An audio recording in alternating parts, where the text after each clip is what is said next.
Salut à tous les passionnés de nature. Qu'est-ce qui vous vient à l'esprit si je vous dis que les meilleures plantes pour transformer votre extérieur ne se trouvent pas dans des catalogues de paysagistes hors de prix, mais souvent juste là, chez le pépiniériste du coin ou dans le jardin de vos grands-parents? Que ce soit pour végétaliser un balcon en plein Paris, ombrager une terrasse en Provence ou habiller un grand terrain en Bretagne, nous faisons tous face au même défi, la hausse des températures en été, les gels tardifs au printemps et le manque cruel de temps. Trop souvent, on craque pour une plante magnifique en jardinerie, on l'installe avec amour, et 3 semaines plus tard, elle dépérit parce qu'elle n'est pas adaptée à notre sol argileux ou au climat de notre région. Aujourd'hui, on casse les mythes et on applique la méthode Every Plant Explained, adaptée à nos spécificités hexagonales. À la fin de cette vidéo, vous saurez exactement quelle variété choisir, selon votre microclimat, comment dompter votre terre, et comment éviter les erreurs classiques qui coûtent cher. Nous allons dresser une véritable carte d'identité des végétaux les plus performants pour nos régions, analyser les meilleures options pour bac et pleine terre, et décortiquer un guide de plantation étape par étape. Allez, installez-vous confortablement, on lance le décryptage. Pour réussir son jardin en France, il faut d'abord comprendre notre géographie horticole. Notre pays se découpe en plusieurs grandes zones climatiques et de rusticité européenne. Les zones de résistance au froid, allant généralement de 7 à 9 chez nous. Le premier critère de classification, c'est l'exposition et le climat régional. D'un côté, nous avons le climat océanique, de la Bretagne à la Nouvelle-Aquitaine, caractérisé par des hivers doux et des étés tempérés mais très humides. Ici, on privilégie les plantes qui redoutent la sécheresse prolongée et tolèrent les sols acides.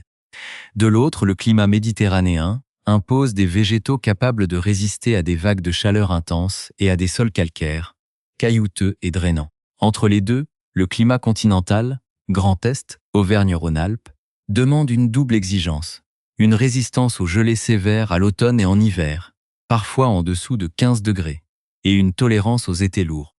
Le second pilier de notre classification repose sur le mode de culture, pleine terre ou contenant. En pot, sur un balcon ou une terrasse, le système racinaire est ultra exposé aux variations thermiques. Une plante qui résiste à 10 degrés en pleine terre peut geler dès 3 degrés dans un pot en plastique si ses racines ne sont pas protégées. Enfin, intégrer la vitesse de croissance et la persistance du feuillage. Si vous cherchez un brise-vue rapide pour masquer un vis-à-vis avec vos voisins, les arbustes à croissance rapide et feuillage persistant sont rois. Mais ils demanderont une taille plus fréquente. Les vivaces, quant à elles, s'installent pour durer et structurent l'espace au fil des saisons. Analysons de plus près les stars de nos jardins français à travers 3 grandes catégories.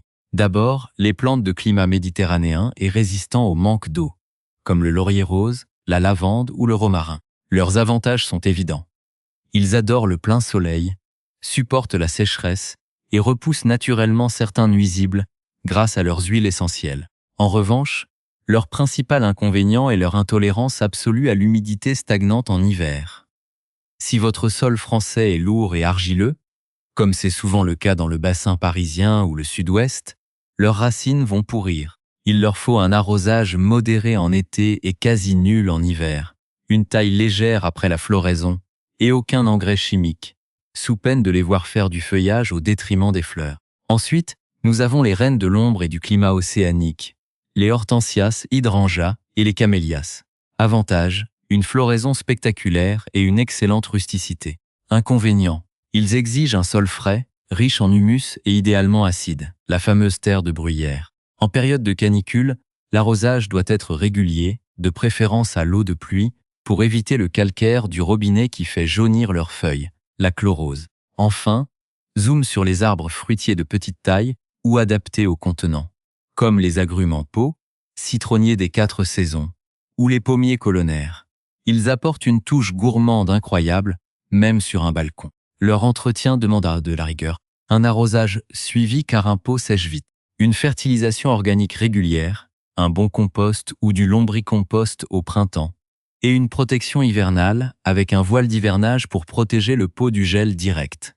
Passons à l'action avec notre bloc pratique. Tout commence en jardinerie ou en pépinière. Pour choisir un matériel de plantation sain en France, Ne tombez pas dans le piège de la plante la plus fleurie. Inspectez la base du tronc et le dessous des feuilles pour traquer les parasites européens typiques. Pucerons, cochenilles ou traces de maladies cryptogamiques. Champignons comme l'oïdium. Sortez délicatement la plante de son pot. Si les racines forment un chignon serré et compact, la plante est épuisée et aura du mal à repartir. Voici la méthode de plantation étape par étape, valable pour la majorité de nos végétaux. Étape 1. Faites tremper la motte dans un seau d'eau jusqu'à ce qu'il n'y ait plus de bulles d'air. Étape 2. Creusez un trou 2 à 3 fois plus large que la motte. Étape 3. Si votre terre est argileuse, décompactez le fond et ajoutez des graviers ou de la pouzzolane pour le drainage, puis mélangez votre terre de jardin avec du terreau de qualité et du compost bien décomposé. Étape 4. Installez la plante sans enterrer le collet, la zone entre les racines et les branches. Étape 5. Tassez légèrement et arrosez copieusement, même s'il pleut. L'erreur la plus fréquente en France, l'arrosage pistolet superficiel tous les soirs en été. Cela maintient l'humidité en surface, favorise les maladies et empêche les racines de descendre en profondeur. Mieux vaut arroser abondamment 1 à 2 fois par semaine pour forcer la plante à chercher l'eau profondément.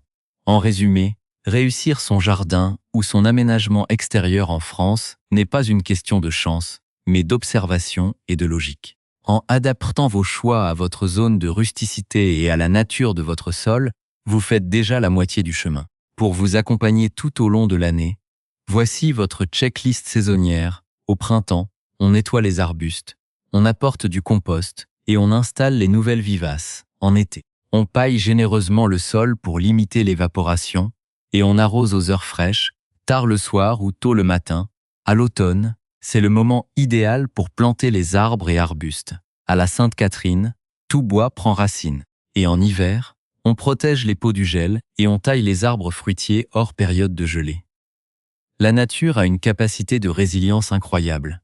Il suffit de lui donner le bon coup de pouce de départ. Si cette analyse pratique vous a aidé à y voir plus clair et va vous éviter de commettre les erreurs habituelles du débutant, n'hésitez pas à cliquer sur le pouce bleu et à vous abonner à la chaîne pour ne rater aucun de nos prochains guides. Et maintenant, dites-moi dans les commentaires, quelle est la plante qui vous donne le plus de fil à retordre chez vous? Et dans quelle région française jardinez-vous? On se retrouve juste en bas pour échanger. À la semaine prochaine pour une nouvelle vidéo. Pour concevoir un espace extérieur qui prospère sans vous épuiser, il est indispensable de comprendre comment se structure le paysage horticole de notre pays. En France, la réussite d'une plantation repose sur une règle d'or, le bon végétal, au bon endroit, et surtout dans le bon climat. Pour cela, nous devons analyser 3 critères majeurs qui vont dicter la vie de vos plantes: les zones horticoles, la nature de votre sol et le mode de culture choisi. Le premier pilier, c'est la géographie climatique et les zones de rusticité européenne, qui mesurent la résistance des plantes aux températures minimales de l'hiver. La France est découpée en 4 grandes influences. D'abord, le climat océanique, zones 8 à 9, de la Bretagne aux côtes de la Nouvelle-Aquitaine, se caractérise par des hivers doux et des étés tempérés, mais surtout par une humidité ambiante constante. C'est le paradis des plantes de terre de bruyère, qui détestent les grosses chaleurs et le calcaire. Ensuite, le climat continental, zone 7 à 8, du Grand Est à la Bourgogne, impose des amplitudes thermiques extrêmes. Les hivers y sont rudes avec des gelées tardives destructrices au printemps, tandis que les étés sont lourds et orageux. Vos plantes doivent y être de vraies battantes. Le climat montagnard, zone 6 et inférieure, pousse cette logique à l'extrême avec une saison de pousse très courte et un poids de la neige à anticiper. Enfin, le climat méditerranéen, zone 9 à 10, offre des hivers très doux, mais impose des étés brûlants de sécheresse absolue. Les plantes doivent ici développer des stratégies de survie, comme des feuillages grisés, duveteux ou gorgés d'huiles essentielles pour limiter l'évaporation. Le deuxième pilier concerne la nature du sol français, un élément trop souvent ignoré par les débutants. Dans une grande partie du bassin parisien, du nord ou du sud-ouest, les terres sont majoritairement argileuses. Ce sont des sols lourds collants en hiver et qui se fissurent en été. Ils ont l'avantage de retenir les nutriments. Mais leur principal défaut est le manque d'air et la stagnation de l'eau en hiver, ce qui fait pourrir les racines des plantes méditerranéennes. À l'inverse, les sols sableux ou caillouteux, très fréquent dans le couloir rhodanien ou en zone côtière, filtre l'eau à toute vitesse. Il se réchauffe vite au printemps, mais demande des apports constants en matière organique, car les nutriments sont lessivés à la moindre averse. Le troisième pilier oppose la culture en pleine terre à la culture en contenant. Bac, pot, jardinière, une distinction capitale pour l'entretien. En pleine terre, une plante installée développe un réseau racinaire profond qui lui permet de s'affranchir des variations météo quotidiennes. L'entretien y est plus global et saisonnier. En revanche, si vous cultivez sur un balcon à Lyon ou une terrasse à Paris, le contenant change totalement la donne. Le volume de terre est limité, ce qui signifie que les nutriments s'épuisent en quelques mois et que le substrat sèche à une vitesse folle sous l'action du vent et du soleil. De plus, en hiver, le gel attaque le pot par les côtés, exposant directement les racines sensibles. La culture en pot demande donc un arrosage ultra suivi, souvent quotidien en été, et une fertilisation douce mais régulière à base de compost ou d'engrais organiques liquides. En classant vos envies selon cette grille d'analyse, climat régional, type de sol et volume disponible, vous éliminez d'office 80% des risques d'échec avant même d'avoir acheté votre premier plan. Entrons maintenant dans le vif du sujet avec une analyse comparative des grandes catégories de plantes plébiscitées par les jardiniers français. Choisir la bonne approche dépend directement de vos priorités. Cherchez-vous la résilience face aux canicules, une structure permanente toute l'année ou une production gourmande et gratifiante? Décortiquons ensemble les avantages, les inconvénients et les exigences strictes de ces options pour faire le tri entre fausses bonnes idées et valeurs sûres. La première grande tendance en France est l'adoption massive des plantes de climat sec ou méditerranéen, comme les lavandes, les romarins, les cistes et les lauriers roses. Face aux restrictions d'eau estivale de plus en plus fréquentes de la Loire jusqu'au nord, ces végétaux sont devenus de véritables alliés. Leurs avantages sont indiscutables. Une sobriété exemplaire une fois installée, une excellente résistance au soleil brûlant et un entretien réduit au strict minimum. Cependant, leur principal inconvénient réside dans leur intolérance absolue à l'humidité stagnante. Si votre jardin est situé dans un sol argileux du bassin parisien ou de Normandie, l'eau d'hiver va asphyxier leurs racines et les faire mourir de pourriture avant le printemps. Pour les intégrer, le critère de choix est le drainage. Il est impératif d'alléger votre terre de jardin avec de la pouzzolane ou du gravier, de les planter sur une butte surélevée et de bannir les engrais riches en azote, qui fragilisent leur tissu face au gel. La deuxième approche concerne les arbustes de structure et les haies, indispensables pour préserver l'intimité de nos terrains souvent étroits. Longtemps dominés par le thuya ou le laurier cerise, le fameux laurier palme, cette approche montre aujourd'hui ses limites. Le thuya subit de plein fouet les attaques de ravageurs et de champignons favorisés par les sécheresses, tandis que les haies monospécifiques appauvrissent la biodiversité locale. La tendance moderne et pratique consiste à privilégier la haie bocagère ou libre, en mélangeant des essences persistantes et caduques adaptées à nos écosystèmes, comme le photinia, l'abélia, le troène et le cornouiller. L'avantage est double: une meilleure résistance globale aux maladies, si une plante est attaquée, les voisines ne sont pas forcément touchées, et un intérêt esthétique qui change au fil des saisons. L'inconvénient est qu'elle demande une taille un peu plus réfléchie, branche par branche, pour conserver un aspect naturel, plutôt qu'un passage brutal et géométrique à la cisaille thermique. Enfin, la troisième catégorie, en plein essor, est celle des petits fruitiers et des agrumes en pot.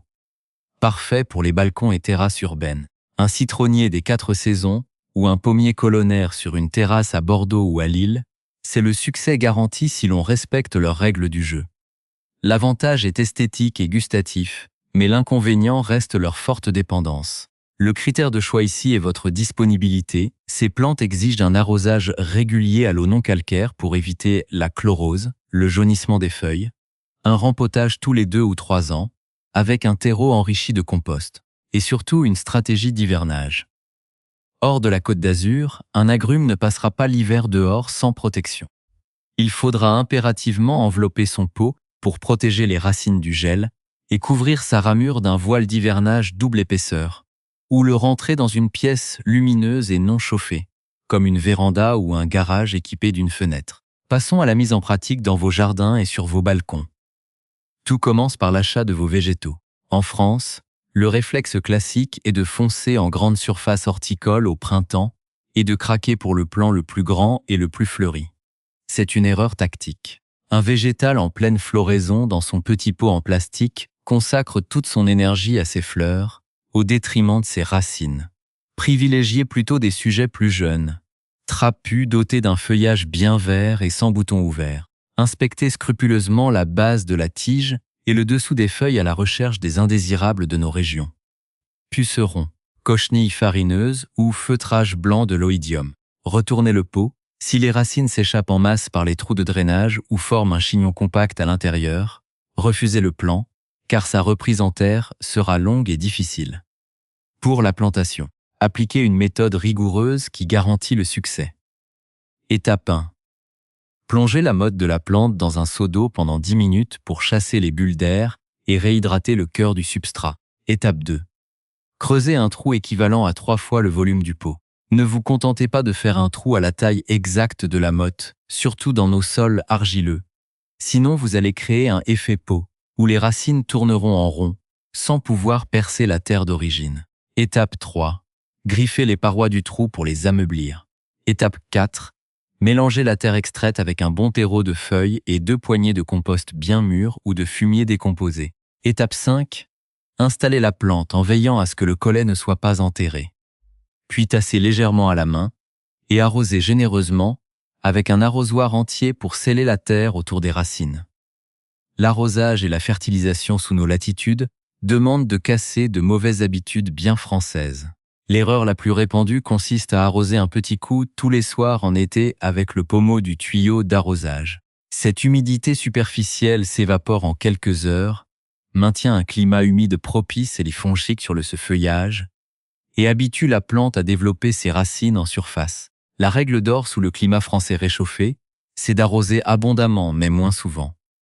Donnez un demi-seau ou un seau complet au pied de la plante tous les 4 à 5 jours. Cela force les racines à plonger en profondeur pour chercher la fraîcheur, rendant le végétal autonome face aux restrictions d'eau. Côté fertilisation, bannissez les engrais chimiques d'origine industrielle coup de fouet, qui suralimentent la plante, provoquent des poussées de sève tendre qui attirent instantanément les pucerons et brûlent la vie du sol. Préférez les amendements organiques à libération lente, une couche de compost en surface au début du printemps, un paillage de broyat de branches ou de tonte de pelouse séchée pour nourrir la terre tout en limitant l'évaporation, et un arrosage occasionnel au purin d'ortie ou de consou de maison pour renforcer les défenses immunitaires naturelles de vos cultures face aux parasites. Nous y voilà, vous l'avez compris, réussir son aménagement extérieur, qu'il s'agisse d'un grand potager en pleine terre ou de quelques bacs bien agencés sur un balcon urbain, ne relève pas de la magie ou d'un don de naissance. C'est avant tout une affaire de bon sens, d'adaptation à notre terroir et de respect du rythme de la nature, en arrêtant de forcer des plantes inadaptées à survivre dans un climat qui ne leur convient pas, et en adoptant des gestes de plantation simples mais rigoureux. Vous allez économiser du temps, de l'argent, et surtout redécouvrir le plaisir de voir votre environnement prospérer au fil des mois. Pour vous aider à garder le cap et à planifier vos interventions sans vous laisser déborder, voici votre checklist saisonnière en 6 points essentiels, parfaitement calibrés pour les cycles de nos régions françaises. En mars-avril, au sortir de l'hiver, nettoyez les massifs de leurs feuilles mortes, taillez les arbustes à floraison estivale et apportez une bonne couche de compost mûr au pied de vos cultures gourmandes pour lancer la saison. En mai, après les fameuses cintes de glace, installez les plantes frileuses, les annuelles et commencez à surveiller les premières apparitions de pucerons pour intervenir de manière naturelle. Par exemple avec un jet d'eau ou une solution de savon noir, en juin-juillet, au cœur de l'été. Mettez en place un paillage organique épais, paille, chanvre ou broyat de branches, d'au moins 5 à 7 cm sur tous vos sols nus, pour bloquer l'évaporation et diviser vos besoins en eau par 3. 1 août, période de forte chaleur. Passez à un rythme d'arrosage espacé mais très copieux, impérativement tôt le matin ou tard le soir, pour éviter le choc thermique et la perte d'eau par évaporation directe sous le soleil, 1 octobre-novembre. À l'automne, Profitez de la période idéale pour planter vos arbres fruitiers, vos vivaces et vos arbustes, en suivant le dicton populaire « À la Sainte-Catherine, tout bois prend racine ». La terre encore chaude et les pluies automnales assureront un enracinement parfait avant les grands froids, en décembre-janvier, au cœur de l'hiver.